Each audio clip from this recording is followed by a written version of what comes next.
So hello everyone, welcome to my vlog. So sa araw na to, ito ang iba-vlog natin. Actually sinend siya sa akin ng client kasi gusto niyang ipa-makeover yung buong dress. So crop top siya, nakahiwala yung skirt sa mismong body. So ang gusto niya is gagawin siyang full dress, attach to dito, ayan, and then lalagyan ng tool sa ilalim, and ipapa-change niya lahat dun sa dress. And okay pa naman yung tela niya, okay naman yung material na ginamit, so ipipreserve ko yun. Parang i-remake lang natin siya based doon sa style na gusto ng clients. So simulan na natin siya. Ganda niya yung, kaya lang kailangan baguhin lang yung ibang parts niya. So, first step na gagawin ko, siguro I will remove this one. Tatanggalin natin siya kasi yung lining niya is pelon ang ginamit. So, tatastasin natin siya. And this one, tatastasin din. Papalitan siya ng garter kasi nylon yung ginamit niya dun sa lailayan ng sleeves.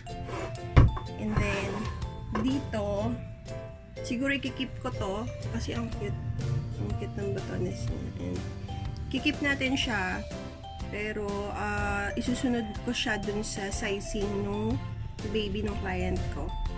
And then this one din, ayan, so papalitan din natin siya ng zipper yung skirt niya na i-attach dito. Ayan, so meron akong tool na nabili. So, ito ang ima-match natin. So, yun ang i-add natin dun sa skirt niya. So, scissor, a snipper, and ang aking paboritong seam ripper. Siya talaga ang bida niya.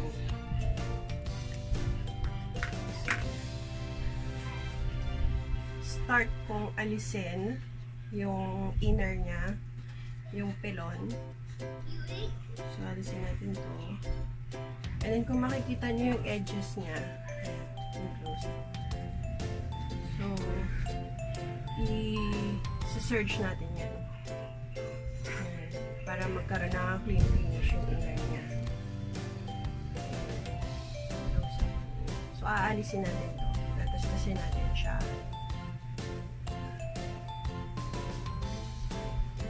Same dito. Dito yung finish natin to. And aalisin natin yung mga nylon. Actually, ito ang sisimulan ko. So, aalisin ko yung mga nylon.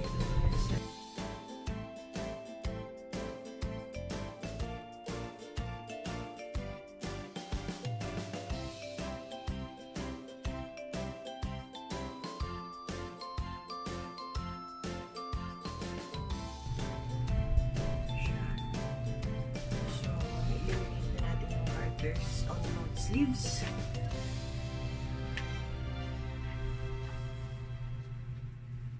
And then, kailangan kong tastasin tong part na to.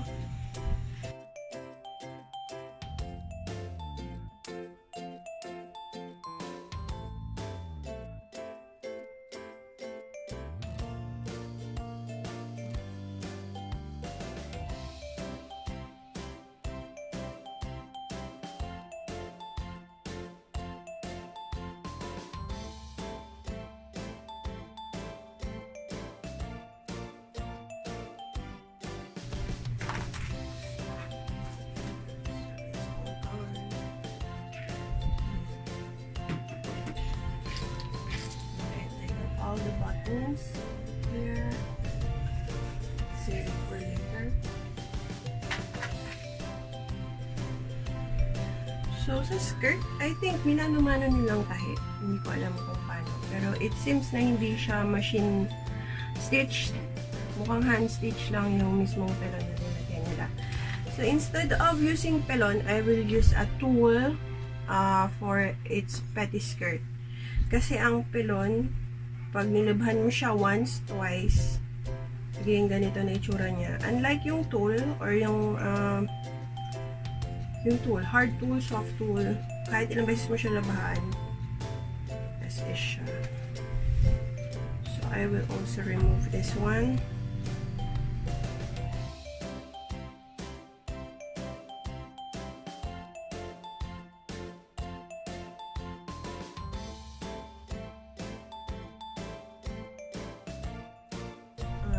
Tapon ko na dito.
Search natin siya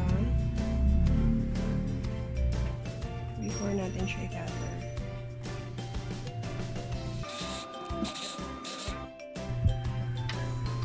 So I will use a gathering foot.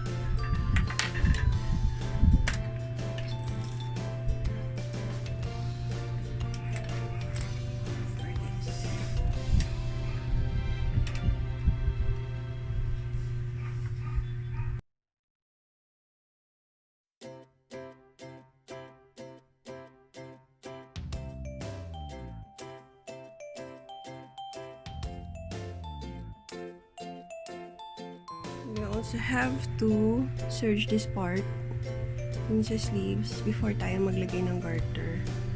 And the other one. Serge lang natin.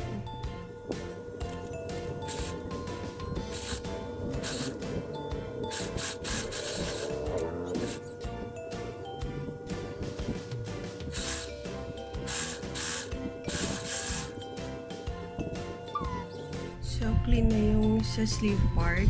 So, gagawa ako ng case here. Maganon for the garter and also here sa garter na part.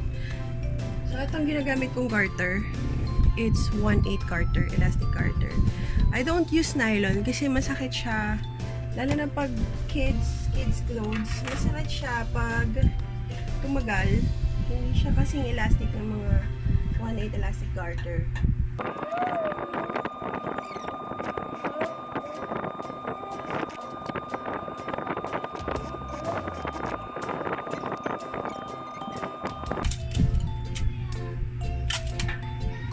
And I use this one. It's very good for pulling elastic from one end to another. Medyo tricky lang kasi it's long.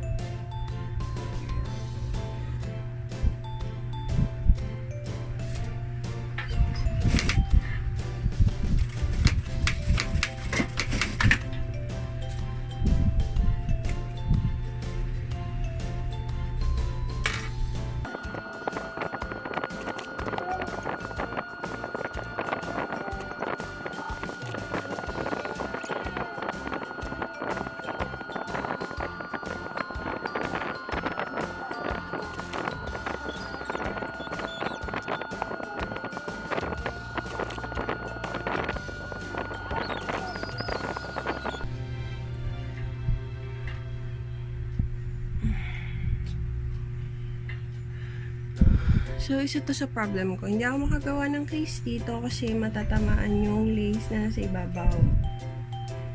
Pareho siya dito. So, hindi kakayanin. So, what will I do? Itatap ko yung mismong garter dito sa ilalim. Just to make it, para magkaroon lang siya ng ganun.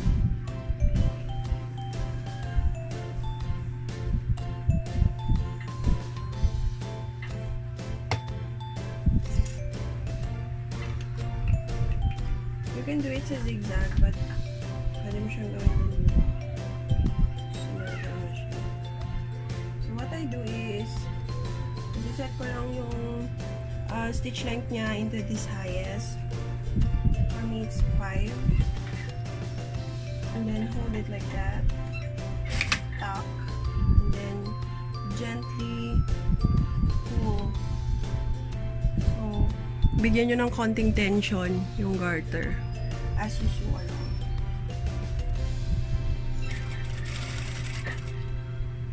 Like this.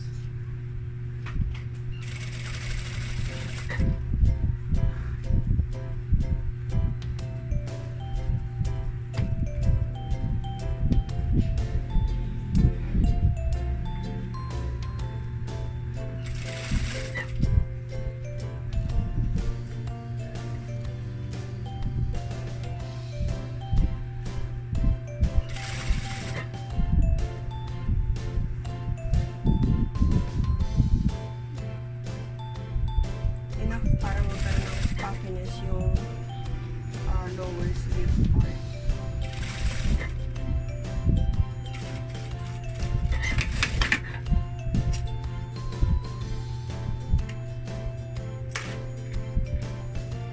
See?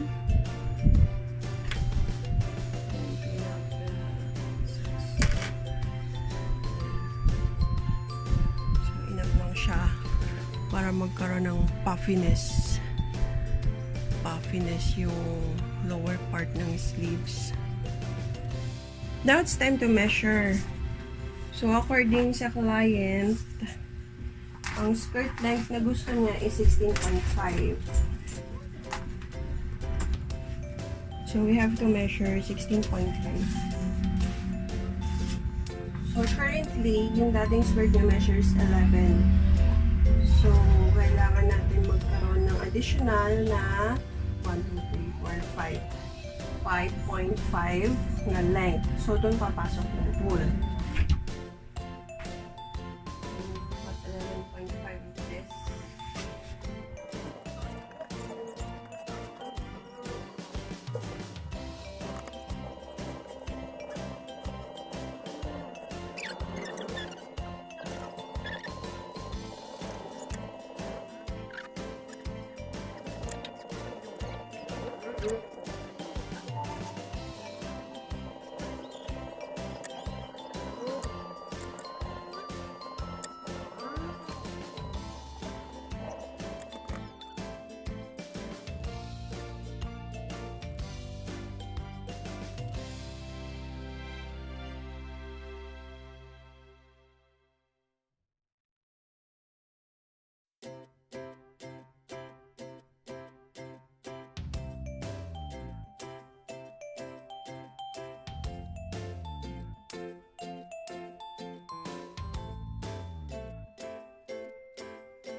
So I've got the raffle tools.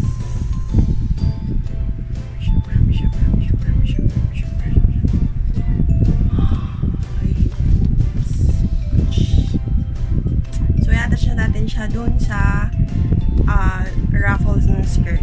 Okay? So i-attach na natin siya dito. Dito. So ito yung raffles.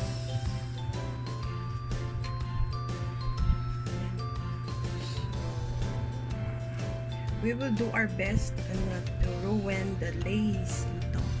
So, dito natin siya i-attach. So, kakainin talaga siya.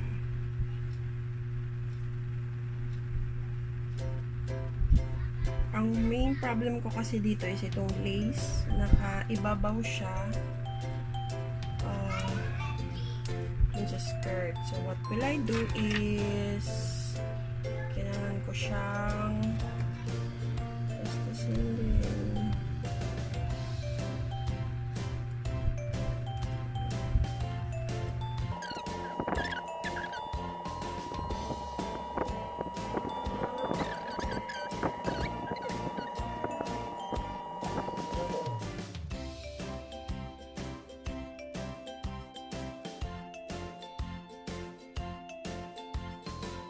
So, ayan. Alis ko na siya. So, ikabit na natin yung sale.